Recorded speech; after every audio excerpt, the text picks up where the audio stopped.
Number का इंतजार कर रहा था कब मेरा नंबर है। नमाज मेरी बेटी का ये सर में अचानक से चोट लग गया था, टांका पड़ा हुआ है। लगता है भैया भी जाम देके डर गया। ये किला जो आप देख रहे हैं, इस दिल्ली के दहलीज कोई आसानी से पार ना कर सके, पर हजरत निजामुद्दीन औलिया की श्राप की वजह से यह शासन गिर गया। अस्सलाम वालेकुम, कैसे हैं आप सब? उम्मीद करती होंगी आप सब अच्छे होंगे। हम लोग भी ठीक है अल्हम्दुलिल्लाह। तो आज है जुमा और आप सबको जुमा मुबारक।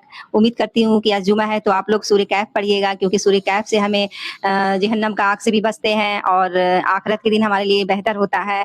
तो और दज्जाल के फितना से भी बचाता है। तो आप लोग जरूर पढ़िएगा, एक मुसलमान होने के नाते बहुत जरूरी है सूर्य कैफ, दीन की तरफ आना और अल्लाह का हमेशा खौफ रखना। तो आज जुमा है, आज जुमा वाले दिन आपको पता है कितना काम होता है। मेरे घर में भी बहुत सारे काम है, क्योंकि नहाना है, नमाज पढ़ना है और कुरान पढ़ना है और सब ये सब करने के बाद मैं जाऊंगी हॉस्पिटल। और मैं आपको बताऊंगी मैं क्यों जाती हूँ हॉस्पिटल। हर डॉक्टर कभी एक सप्ताह में या 15 दिन में हम लोग को बुलाता है, तो जाना पड़ता है। और आज है और एक 17 तारीख को भी जाना है। देखते हैं कि कब तक ये चक्कर लगता है। हम लोग हॉस्पिटल का चक्कर जो है वो 17 मई से कर रखे हैं। मैं सुबह सुबह कपड़ा लगा दी हूँ 8:30 बजे, और मेरा बेटा गया है नहाने के लिए। दूसरे बेटे को भेजेंगे, क्योंकि जुमा के दिन जो होता है वो जल्दी नहाने का होता है। क्योंकि जल्दी नहाने से कोई बोलता है कि माँ का दूध से नहाता है और कोई कहता है कि आबी जमजम का पानी से नहाता है। तो आप लोग बताइएगा किसका बात सही है, किसका बात झूठ है। असद आके नहा लो बेटा जल्दी। असद जल्दी आओ, आ जाओ जल्दी नहा लो। देखिए ये कपड़े खोल के बैठा हुआ है। नंबर का इंतजार कर रहा था कब मेरा नंबर आएगा, क्योंकि एक ही वॉशरूम है। तो अब ये जाएगा। ये देखिए मेरी बेटी झाड़ू लगाने जा रही है घर में, कह रही कि मम्मी जल्दी काम खत्म हो जाएगा। जुमा का दिन जो होता है वो छोटा ईद होता है, तो सबको अलग से एक खुशी होती है कि जल्दी जल्दी मिलके हम लोग काम कर लेंगे घर का। और नमाज मेरी बेटी का ये सर में अचानक से चोट लग गया था, टांका पड़ा हुआ है।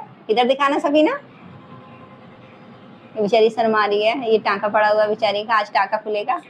हम लोग सब बहुत परेशान है, अभी हॉस्पिटल भी जाना है, इसका टांका भी खुलवा। डॉक्टर का अपॉइंटमेंट लेने के बाद हम लोग वेट कर रहे थे।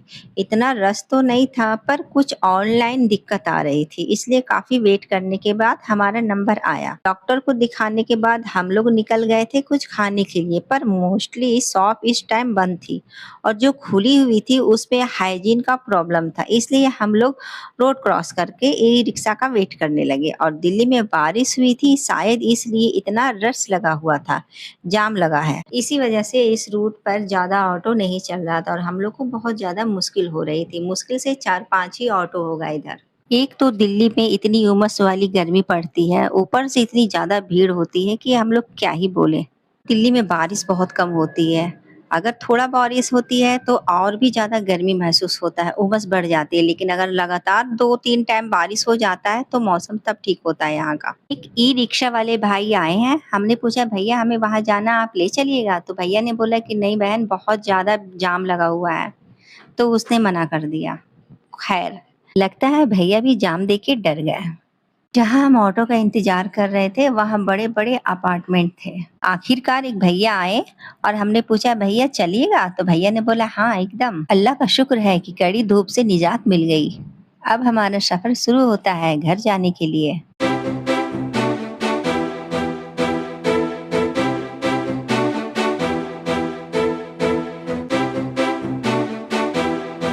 भैया को मैंने 100 रुपए का नोट दिया, भैया के पास चेंज नहीं थे। मैंने बोला कोई बात नहीं भैया, हम अभी बगल से कहीं से जाके चेंज ला के दे देते हैं। फिर मैंने सोचा कि चलो कोई बात नहीं, छोटी छोटी बातों को नजरअंदाज करना चाहिए। फिर मैंने भैया को पैसे दे दिए। अभी चलते हैं, उसके बाद हमें दूसरा ऑटो भी लेना पड़ेगा। हमारे घर से यह हॉस्पिटल बहुत दूर है, इसलिए ही इतना चेंज करना पड़ रहा है। घर पर खाना बना कर आई थी, इसलिए यह टेंशन तो नहीं थी कि खाना भी बनाना है, वरना इतना थकने के बाद खाना बनाने का तो एकदम मन नहीं करता है। ऑटो में बैठे बैठे मैंने डीटीसी बस को देखा। मैंने सोचा हाय कितना अच्छा अच्छा लग रहा होगा, वहाँ पे ठंडा ठंडा हवा चल रहा होगा। लेकिन कोई बात नहीं, इंसान को जैसा लिखा होता है उस पे वो वैसे ही सफर करता है। यहाँ पे मेट्रो का काम भी चल रहा था। फिर मैंने सोचा कि जब ये मेट्रो चलने लगेगा तो हम लोगों को कितना आराम मिलेगा, ये बार बार ऑटो चेंज करने का झंझट से निजात मिलेगी। ये किला जो आप देख रहे हैं, इसके पीछे की हिस्ट्री ऐसी है कि इसे बनाने वाले गियासुद्दीन तुगलक की पूरी साम्राज्य ही खत्म हो गई थी।